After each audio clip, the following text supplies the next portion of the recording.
So translation and purport by Divine Grace is confirmed Acharya. Srila Bhakti Bhakti Vedanta Swami Prabhupada Maharaj ki jai. Srila Prabhupada ki jai.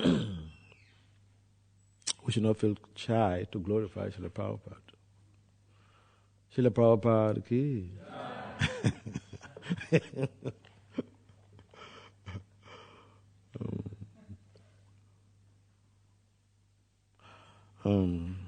He was a great emperor and possessed all the opulences of his acquired kingdom.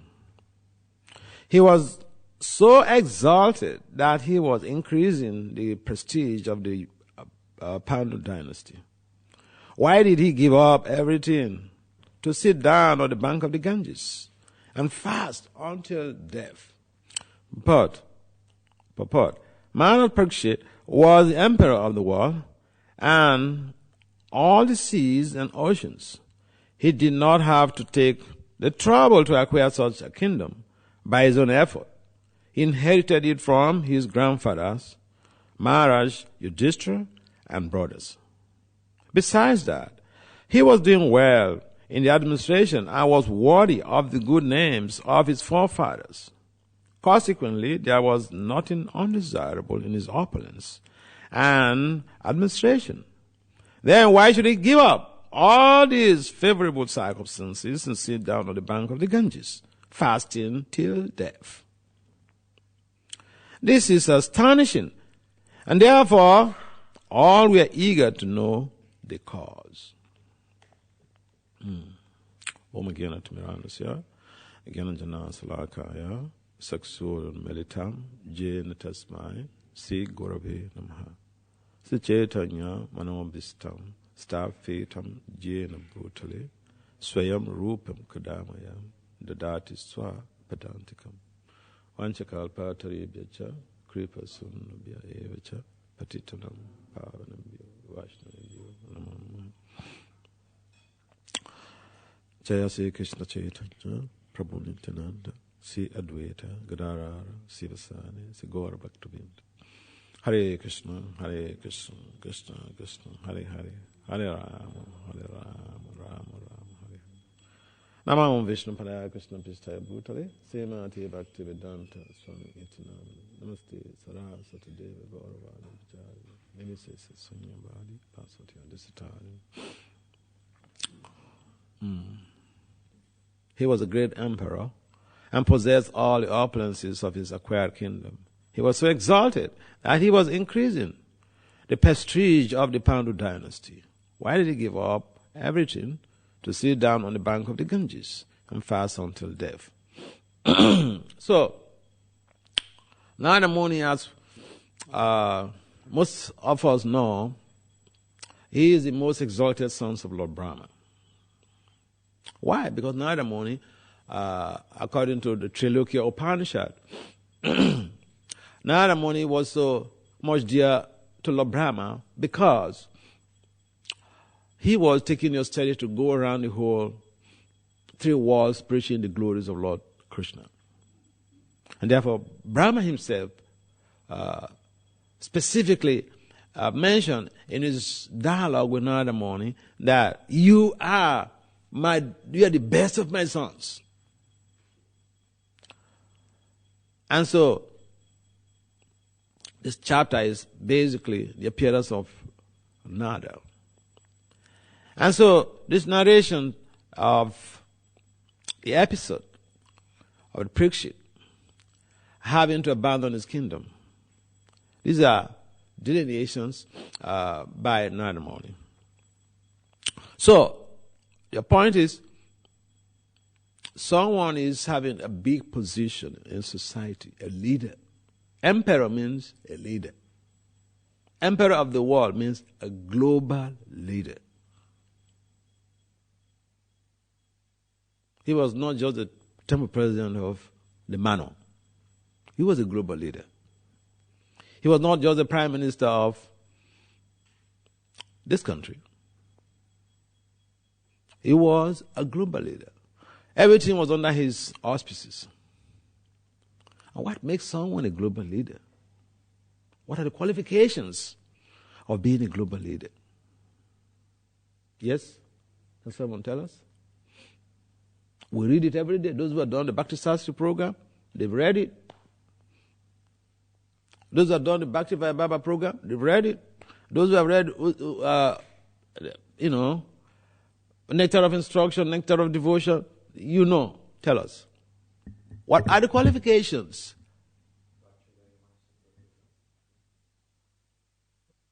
Are you sure? Or you're just testing ground? Testing ground. Yeah, if you're sure, then you should say it. Say it loud. If you're sure. What are the qualifications? What qualifies someone to be a global leader like Maharaj Parikshit?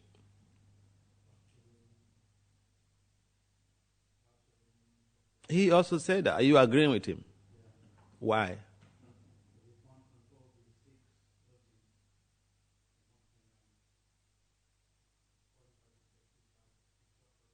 Yeah. And one is able to control all of these 6 urges. See, everything we need to know is there in the Vedic literature. Prabhupada has given us everything. It's just that, because when we hear some different type of terminologies, then we wonder, but it's all there in Prabhupada's books. So Prabhupada, Rupa Goswami specifically mentioned that if someone is able to control these 6 urges, a tongue, what we say matters a lot. The anger, the urges of anger, the pushes of the belly, the genitals.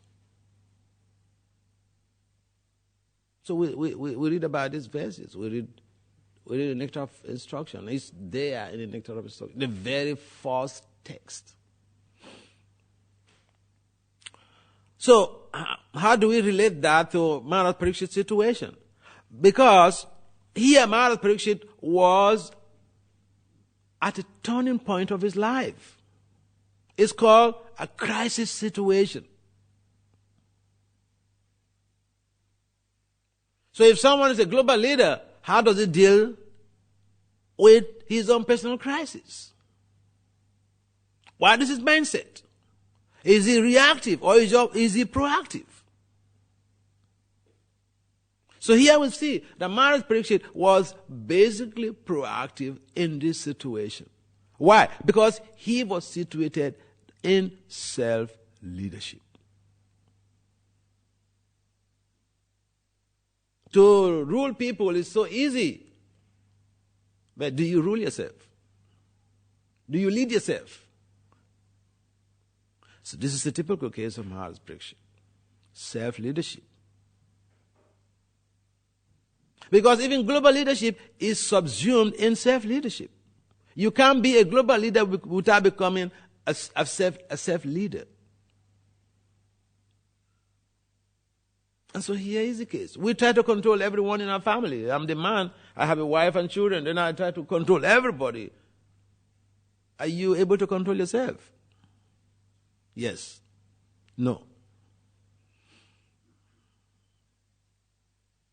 The challenge is not that someone does something wrong and we react. If someone does something wrong and we become very infuriated, the first test is that we are able to control ourselves at that point in time. Because first, you need some sober mind to deal with a crisis.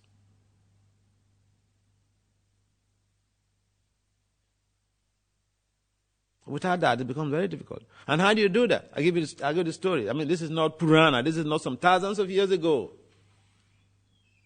Just some few years ago, I was in California, and I went to Laguna Beach for a program. And after the presentation, one gentleman, he came to me, and he told me a story about what happened between himself and his 8-year-old daughter. 8 years old. He came back from work one day, and for this was his own expression, and for no apparent reason, he just started insulting his 8-year-old daughter. The girl had tolerated everything without any reactions. Later, as some days have passed, he has even forgotten what had happened. They were happy on the table eating. And the 8-year-old girl raised the issue. Dad, you remember the other day you came back from work? This is what you did to me, this is what you did to me, this is what you did to me. Did you have any fight with someone in the office on that day? 8 years old.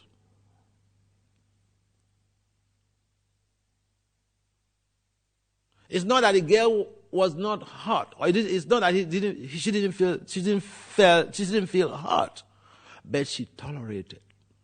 At a time that her mind was calm, father also is sweet, she raised the issue. And this is how to deal with deep-rooted conflicts. This is a typical example of self-leadership. An 8-year-old girl situated in self-leadership. These are the type of people who could become global leaders. Because when they are confronted with crisis, they will be proactive. She was a typical case of proaction. So Maharaj Parikshit was proactive when he got cursed by the Brahmin boy to die in 7 days. He didn't, like Jadavata Swami Maharaj mentioned yesterday, he didn't have to pray to Krishna. Hey Krishna, look, I am your devotee. You saved me from the Brahma's weapon when I was in the womb of Uttara, my mom. What's going on now? Are you going to save me or not? He didn't do that. He was proactive. Thy will be done. That's a basic expression in the Bible. But the biblical scholars and everyone else who's purportedly following that tradition, it is very difficult, a thing to say or to really practice, thy will be done. Normally, we are very reactive. But what can we protect? Therefore, Maharaj Parikshit, he simply gave everything else, decisions, whatever situation, into the hands of Krishna. And therefore, he resorted to hearing Lord Krishna's glories. Why? Yam yam vapi smaram bhavam tyanjante ante kalevaram. Because whatever we remember at the time, at the final hour, that is what we are going to attain. So he wanted to remember Krishna, he wanted to hear the glories of Krishna at the final hour, at the time of death. So he could attain Krishna. Now when people, I was reading some stories of some episode, and here somebody was told, he was diagnosed of a particular a disease, and he was going to die in about some few days or some few months. And so he was expressing what he did. He called up his loved ones, and they have nice dinner, and then the next day they have nice lunch, and the next day they have nice breakfast, and they went for drinking.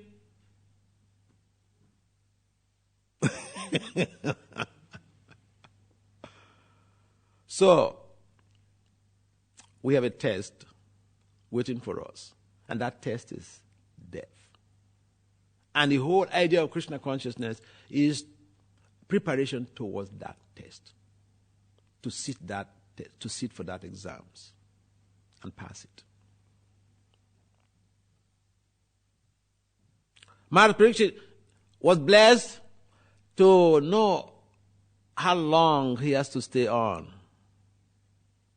So he took proper advantage.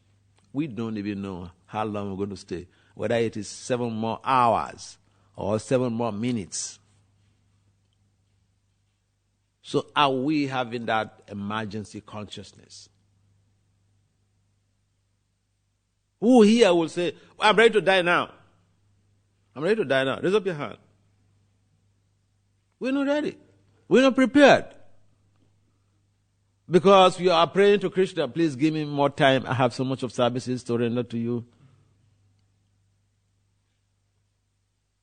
I have my children there, they have not grown up. I have to take care of them. Krishna, please, protect me. Sisi Gokulananda, if you're really the Lord, the Supreme Lord, please protect me because I have young children. I have to take care of them. Parikshit had all of the opulences you can think of. He has all of the assets, moving and fixed assets you can think of. Very similar to Krishna. That will be done. And therefore, he resorted to hearing the glories of the Lord. Why hearing the glories of the Lord? Because it is purifying. So all of us, we are supposed to be leaders. It's not somebody that is tagged, it's a GBC, then it's a leader. I remember, when I just joined the movement, and just after first initiation, in those days, after 1 year you stay in the temple, then you get the first initiation. So just after my first initiation, one morning after the Mangarati, one devotee came to tell me that, you should give the Bhagavatam class. So I said, no, I'm not giving Bhagavatam class. I joined this year movement to learn from you. You are the senior people there. You give the class, and I want to hear. He said, if you don't want to give the class, you go and tell Maharaj. Was my guru was Bhakti Vasudev Swami. So I argue a lot. So I went to meet him. And I told him, see, they asked me to give class. I just joined the movement. I want to hear from the senior people. So he looked at me and he said, Vasudev, who is a senior? He said, the senior is one who is following. Go and give the class.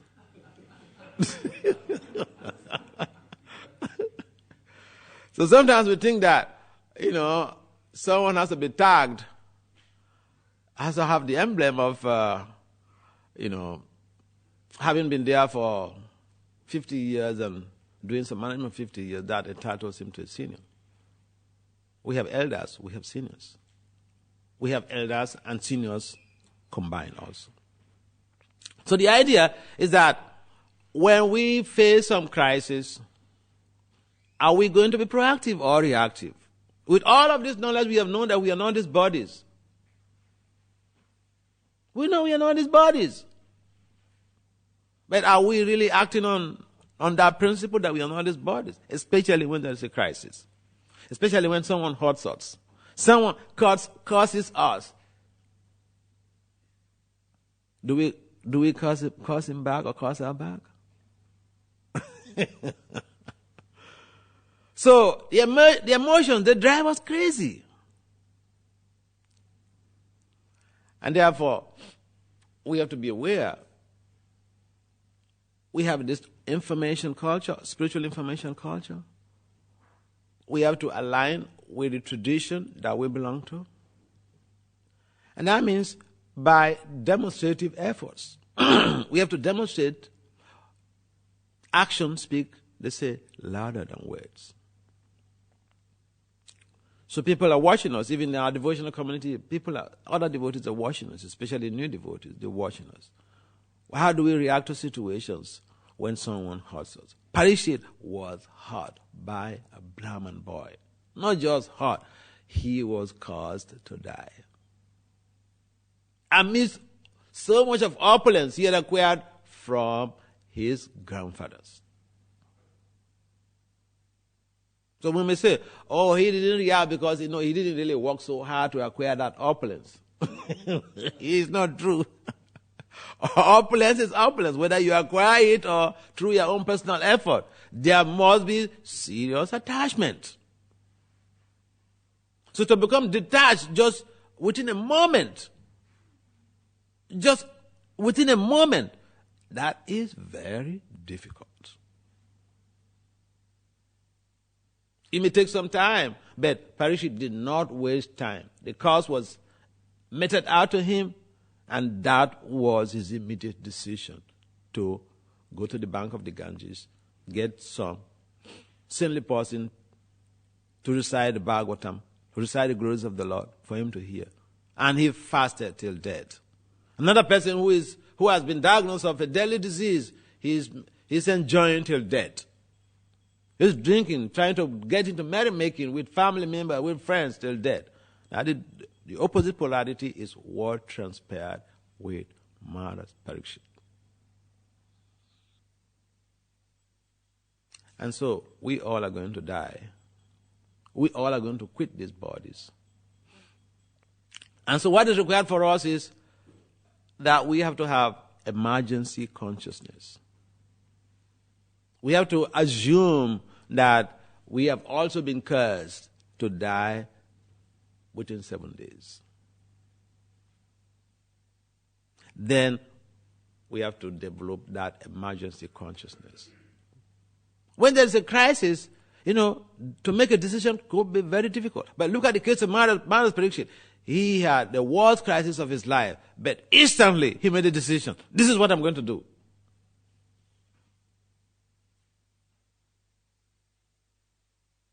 So the Bhagavatam is full of amazing stories that we can relate to our own daily lives for spiritual emancipation, to be able to redirect our misdirected civilizations.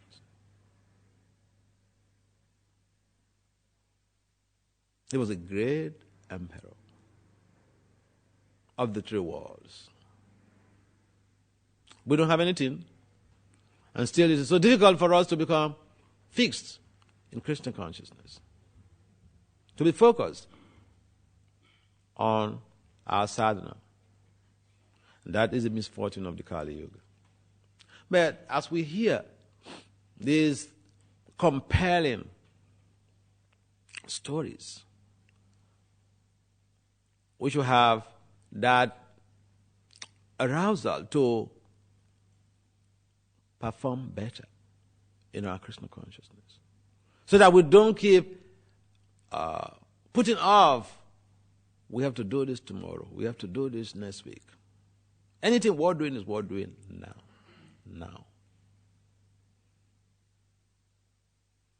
There's a lot to learn from Maharaj Parikshit's episode. Maharaj Parikshit is a typical example of a crisis leader. A typical example of a self-leader. A typical example of a global leader. And at the same time, he is a devotee of Lord Krishna. So you can be a devotee and be all of this. Why not? Maharaj Parikshit is a typical example.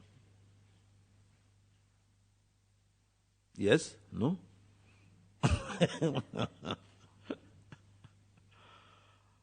All right, I have some comments or some questions here.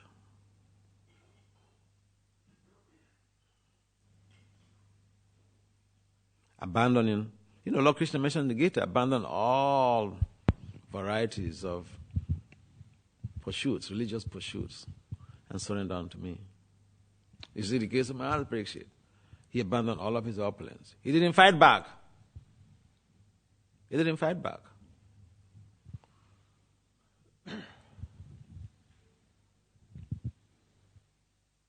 But it doesn't mean that if someone, does something to you that contravenes the Constitution of England, that they shouldn't fight back.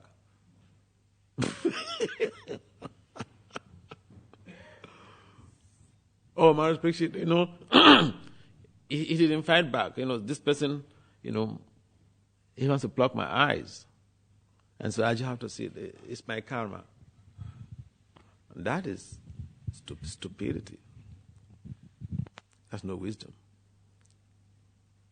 So, we have to understand the design of this material world and not misinterpret the scriptures to our own disadvantage. It's so easy to misinterpret the scriptures and simply kill ourselves. But when it comes to issues of life and death, that invokes a lot of introspection regarding detachment and proaction, favorable to Krishna consciousness, favorable to our reunion with the Supreme Absolute. Yes, any comments or questions?